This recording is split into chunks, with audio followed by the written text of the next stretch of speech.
The war has arrived at the gates of Helios. This peaceful mining planet in System 4 is completely encircled by the Dom's Armada. And now a word from our leader Atratzu. Loyal Hylians, war has reared its ugly head on your planet. With help from the Alpha sections, we shall overcome. Ladies and gentlemen, welcome to a different type of video. We're going to look at the Beyond Good and Evil 2 E3 2017 announcement trailer. So, if you don't already know, Beyond Good and Evil is probably one of the games that I hold closest to my heart. There are several games that I really am passionate about, and Beyond Good and Evil is one of those games. And so I've actively been watching Beyond Good and Evil 2, hoping, praying, wishing that the production of it will go well and we'll be able to get something good in our hands. At this point, it doesn't even matter if it's good or not anymore. I just want something else from this universe because I just cannot get enough of the universe. For those that don't know, I do have a review. It's the first video on my channel. You're welcome to check it out. It's a bit old, and so I've got a lot of it's kind of awkward, and I'll look back at this video and this will be awkward too, and that's just how it will go. So you're definitely welcome to check that out. Beyond Good and Evil is just a very important game to me. So, we're going to look at the teaser video that was released at E3. This is going to be a little bit different. I've never done anything like this, so there's always the risk that it's just going to flop and not be worth anything. I wasn't going to mention anything about E3 because honestly, normally I don't care about E3. But then the Beyond Good and Evil 2 trailer showed up and I was like, what? And I needed to look it up immediately, and then I was getting messages from friends being like, look at this, and I'm just like, yes, I'm so excited, I can't even wait.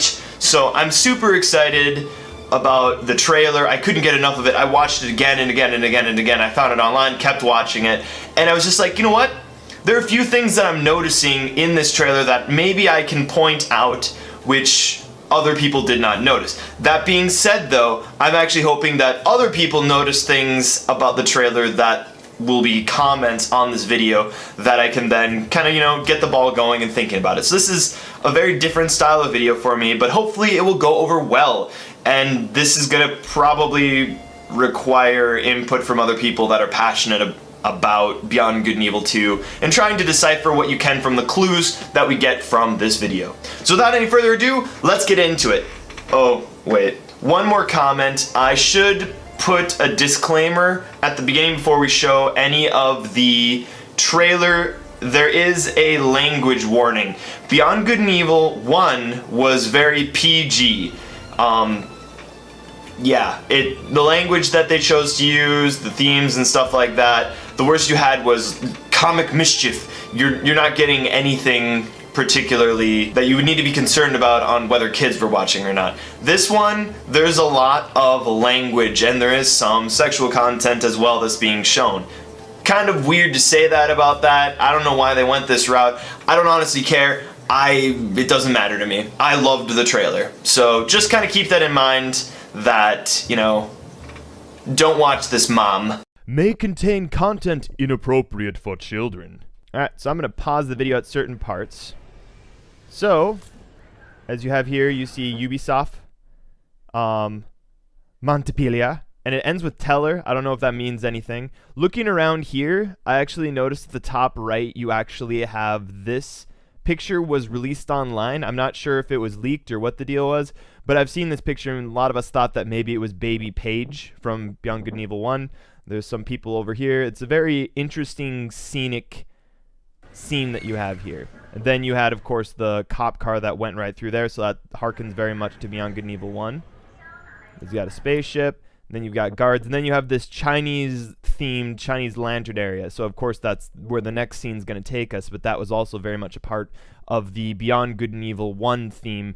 You had many of these old Chinese buildings, very Buddhist similarities. You got this guy eating dumplings. At first, I thought this was going to be Paige. Then you have this hand back here, and I'm like, wait, what's going on here, huh? I don't deal with domesticated. So pausing this one here, we got the nice aesthetic. Again, tons of detail in the background as far as just like the environment. And this is setting the stage for just how in depth the world should be. I hope that, of course, it's a cutscene, so you can't really judge what the gameplay is going to be like that, but any other Beyond Good and Evil 2 stuff that I've ever seen has always been really, really detailed about world work and environment work. And again, keep in mind that this is actually going to be a prequel to Beyond Good and Evil 1, so there may not even be that many characters that we recognize or that we'll be able to carry over into the Beyond Good and Evil 1 universe. But it's still the same universe, which is very much driving me and interests me. What the fuck? I ain't got no master. I got no master. Your little toy. Got your little twin. So it's at this scene when they do the close-up to the pig's snout. I'm just like, oh, you guys do way too good of a job at making something look really gross. And I'm just like, oh, gross. Show me the And I looked at the extra lip cut there, and I'm just like, you know where I got these scars?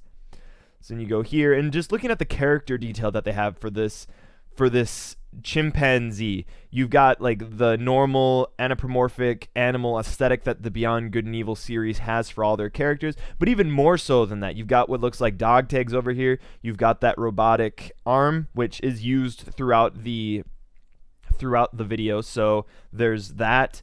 The shirt, tons of rips inside of it, and then the dialogue that's being shared in the background of, I don't deal with domesticated, so it sounds like the species of monkey is enslaved and normally has owners and stuff like that. So maybe there's going to be a concept of well, of course, there's going to be Beyond Good and Evil, so there's going to be like civil distrust and civil unrest, and so this will probably be part of it. I almost wonder if this is going to be like the characters that everyone's going to play as in the, what is it called, the monkey test program or whatever Ubisoft, the creators are doing, that you sign up for on their website. Here you go, mate. And so pausing it here, I'm not exactly sure what that is a reference to. That could be Buddhism, a Buddhist relic or something like that. There might be some more in the background there that I don't know about. But then it's like you got the rice. Look at those rice grains. Chopsticks. It's so good.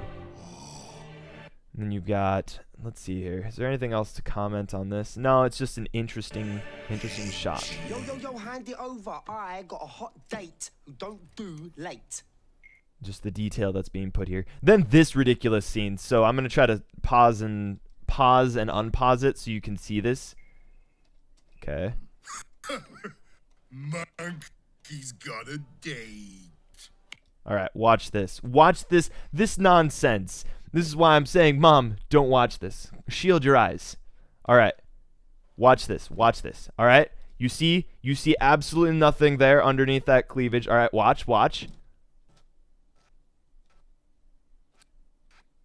Where did that come from? Where did that come from? Huh? Bam. Where did that come from? There was no sign of that being there. She's a magician. So then he gets this. Then it melts. I'm just like, what? That's a cool effect. You can see some of it on his hand. What? What? That's Swiss fucking chocolate, pig. So, Swiss chocolate, it's like, is this the same world? Swiss chocolate? Is Swiss chocolate in this system? That's cool. I hate to pause it here. Glass shards. Bon appetito. I hate to pause it when the music is so good. The music in this already sounds good. I am in it. Like, immediately. It pulls me into the world. Just from, how long is this trailer? 3-4 minute trailer, and it immediately pulls me into the world to be like, I want more. I cannot get enough of this world. It's so fantastic.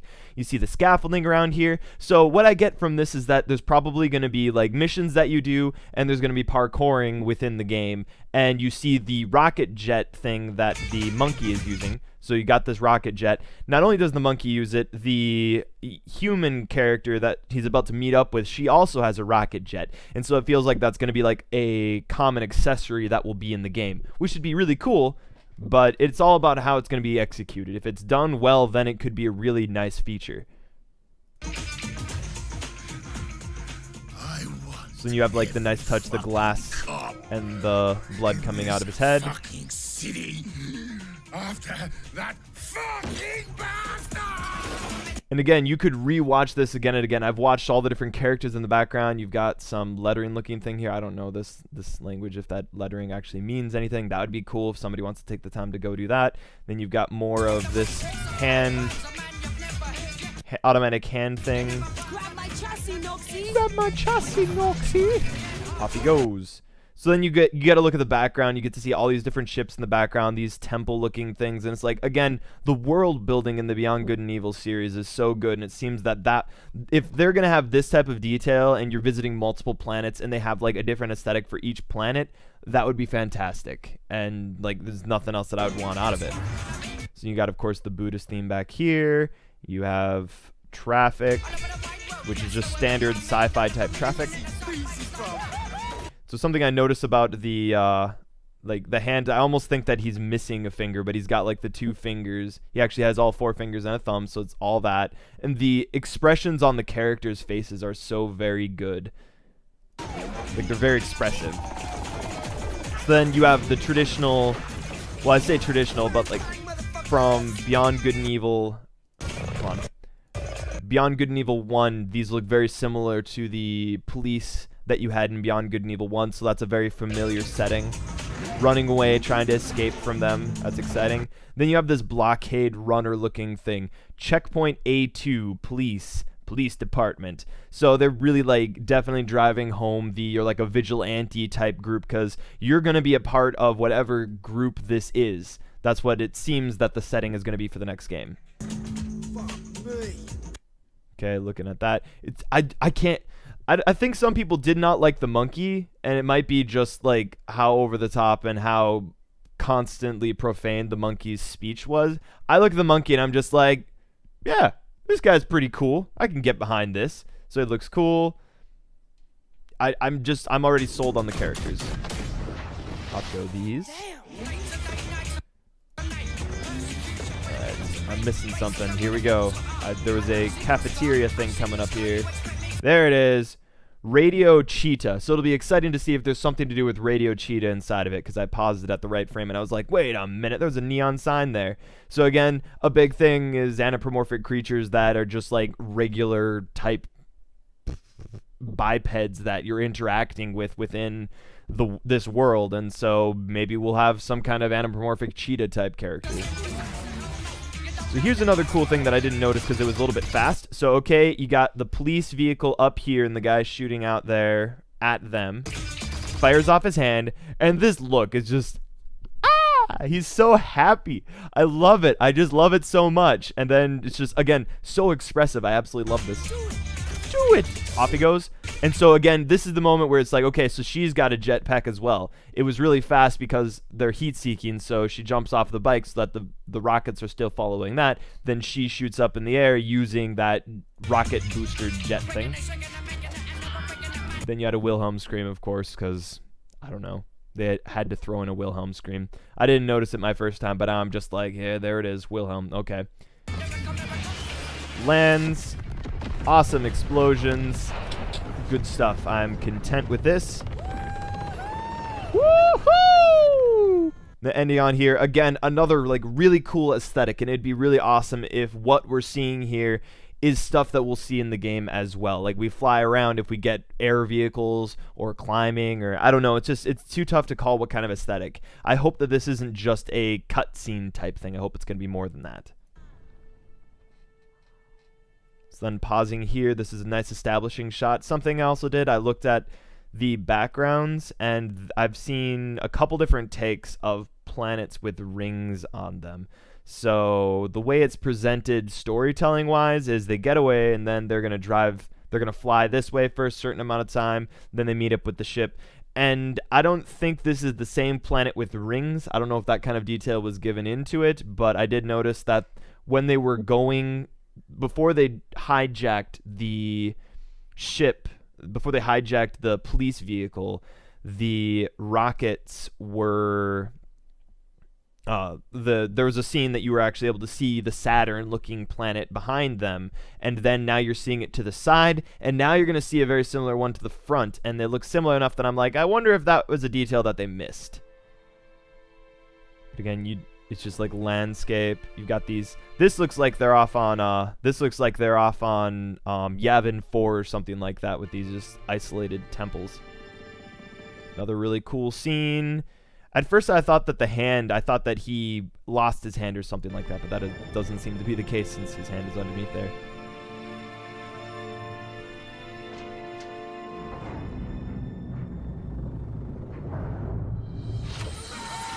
So again, more just really good creative character type thing. Now this scene, I actually do have a little bit more stuff to say about it as we go inside of it. So okay, they came back successful. Everyone's happy. Here's some exciting stuff for you. All right, so back here is a shark. This was one of the character art things that was leaked onto the internet or was released on the internet, because I've seen a picture of that shark, anthropomorphic shark, before. So that's cool to be like, hey, look, I've seen that character before. Okay. And then you've got the rhino here, because these guys are from the Mamago Garage, so it'll be interesting if these are the same characters that we have in Beyond Good and Evil 1, or if they're going to be somehow related or something like that, because you got the rhino with the dreadlocks, which this is a very much from the Mamago Garage, Beyond Good and Evil 1. And then you have this lady up here who's in charge. It's going to be interesting how that works, if we're all like going to be playing as just a member of a huge crew, or if we're all going to have our own little pirate crews, or what the deal is. So like that awesome throat. This is something also that I noticed. So okay, you've got normal arm, and this looks like a prosthetic limb. Like she lost her arm from the elbow down, or from, like, I don't know, the middle of the arm or something like that. Then you've got, like, again, really cool aesthetic. This just seems to be very much a part of the Beyond Good and Evil world. God. Slides it in there. Moksha. Just as Yama described it. So again, they're saying all these names that I don't know what these names mean. True freedom lies. And you're seeing the eyes, and it's very similar to Jade's eyes. So I keep thinking that this has to be Jade's mother, some sort of relation to Jade. But the thing is that I'm pretty sure in Beyond Good and Evil 1 they talk more about Jade's. Do they talk that much about Jade's parents? So where's the father? Is Jade's father going to be a part of this? How much of a role is the previous game going to have in dictating the world that they're going to be having? Because it sounds like it's going to be in a completely different system. It's beyond.